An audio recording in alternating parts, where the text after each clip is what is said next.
All right, ladies and gentlemen. So today we're going to look at multiplication patterns and specifically powers of 10. So powers of 10 are really interesting because every time you add a 0, you add a power of 10. So 10 here is actually 10 to the first power. This means 10 times itself. So to the first power just means this number times 1. Okay? When you put a 2 here now, it's 10 times 10, or 10 times 10 we know is 100. When we put 3, 10 to the third, it's 10 times 10 times 10, which is 1,000. Okay?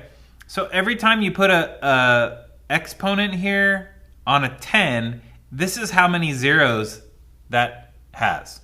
So 10 to the third power would be 1 with 3 zeros. 1, 2, 3 zeros. 10 to the second power would be 1 with 2 zeros. 10 to the first power would be 10 with 1 0.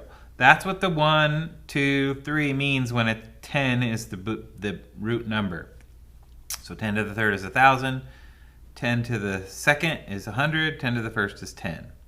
Okay, so cost of goldfish, this is 2 times 10 would be 20. So when you multiply anything by 10, you basically are just putting a 0 at the end of it, right? So 2 times 10 would be 20. And the number of zeros in the product, or the answer, that product is the answer to a multiplication problem, it would be 1. So 2 times 100 would be 200, and there's 2 zeros in that. 2 times 1,000 would be 2,000. And there's 3 zeros in that. Okay, so anytime you multiply a single digit number by like 100, it's just that number with the 2 zeros at the end. With 1,000, it would be this number with the 3 zeros at the end. So that number with the 3 zeros. Okay, the number of zeros in the product increases when the power of 10 increases. Each successive power of 10 adds 1 0 to the product. So successive power of 10 means like this is times 10, this is times 10. So 10 times 10 is 100. That's the next power of 0. 100 times 10 is 1,000. That's the next power of 0. If we took 1,000 times 10, it would be 10,000. That would be the next power of 0 because it would have 4 zeros. So every time you add a 0, you add 1 0 to the product, and you add 1 power of 10. How many zeros are in 7 times 100? That would be 2 zeros. How many zeros are in the product of 21 times 10? It would still be 1 0 because it would be 210. Okay, how many zeros are in that? That would be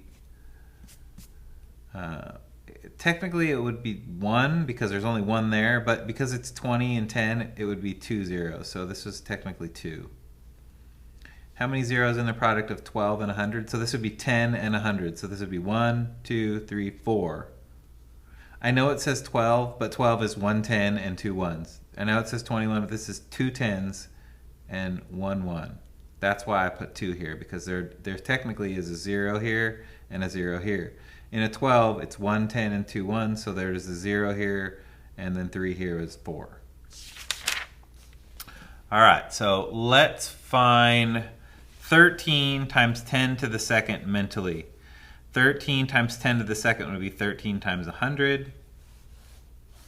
Count the number of zeros in the 100, which is 2 zeros. Compare the number of zeros in the component 10 to the square. Compare the number of zeros in the exponent of 10 to the squares.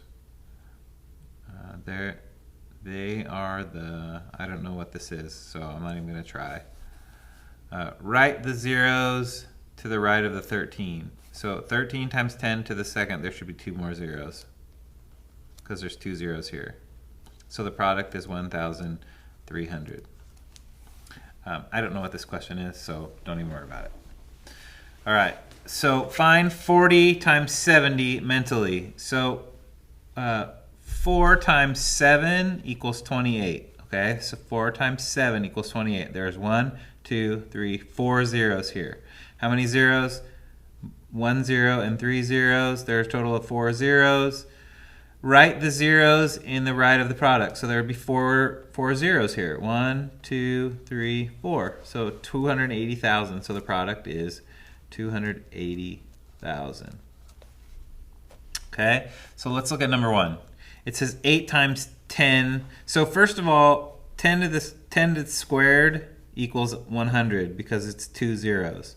So let's look at just 8 times 1 is, so 8 times 1 here is 8, and then there's 2 zeros. Okay, 14 times 2 would be 28. So 14 times 2 is 28. And the number of zeros is 3. So 14 times 2000 would be 2, 8, 1, 2, 3. Because 14 times 2 is 28, and there's 3 zeros. Okay, 14 times 2 is 28, and then there's 3 zeros after it. 1, 2, 3, there they all. All right, so find each product mentally. 13 times 1 is 13, and there's 3 zeros. 1, 2, 3.